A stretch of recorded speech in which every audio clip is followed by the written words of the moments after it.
Hi, I'm Justin from Soulful Support. Today, I'll show you how to quickly configure scheduled scans. Soulful's endpoint and server protection actively scans files in motion as they are being read, written, and executed. In contrast, scheduled scans can be configured to analyze the files on your computers that are infrequently accessed. This helps you gather more information about what's in your environment for monitoring or threat hunting. To configure scheduled scans, log into Soulful Central and navigate to My Products, Endpoint, Policies. Open the desired threat protection policy and go to Settings. Scroll down to Scheduled Scanning and enable it. Select the time and days of the week you would like a scheduled scan to run. Note, the scheduled scan time is the local time on the endpoint, not UTC.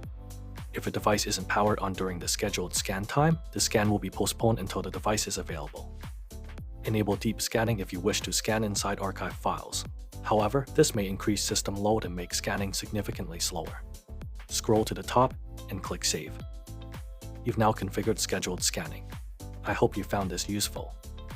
For further assistance, view and post questions on community.soulfuls.com.